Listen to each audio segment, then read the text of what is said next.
কানাডার বিপক্ষে এমন দাপটে জয় দেখাবে স্কটল্যান্ড, কে ভেবেছিল। ব্যাট হাতে জ্বর তুলে ৩৪৭ রান, এরপর কানাডাকে গুটিয়ে দিল মাত্র ১৭৭ রানে। শেষ পর্যন্ত ১৭০ রানের বিশাল জয় স্কটল্যান্ডের।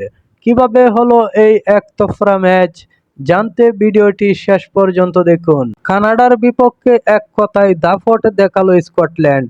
প্রথমে ব্যাট করতে নেমে নির্ধারিত ৫০ ওভারে ৭ উইকেট হারিয়ে স্কটল্যান্ড সংগ্রহ করে বিশাল ৩৪৭ রান। দলের হয়ে ব্যাট হাতে দুর্দান্ত ইনিংস খেলেছেন রিচার্ড ব্যারিংটন। মাত্র ১০৩ বলে ১২০ রানের জড়ো ইনিংস খেলেন তিনি। তার সঙ্গে ব্র্যান্ট ম্যাককুলেনের ৫৯ বলে ৬৪ রানের গুরুত্বপূর্ণ ইনিংস স্কটল্যান্ডকে এনে দেয় বড় সংগ্রহ।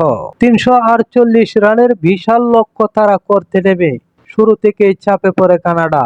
একের পর এক উইকেট হারিয়ে শেষ পর্যন্ত ৩৫ ওভারে মাত্র ১৭৭ রানেই অল আউট হয়ে যায় তারা। ফলে স্কটল্যান্ড পেয়ে যায় ১৭০ রানের বিশাল জয়। কানাডার ব্যাটারদের সামনে বল হাতে দুর্দান্ত ছিলেন লায়ন বাটসন। ১০ ওভারে মাত্র ৫২ রান দিয়ে তুলে নেন ৬ উইকেট।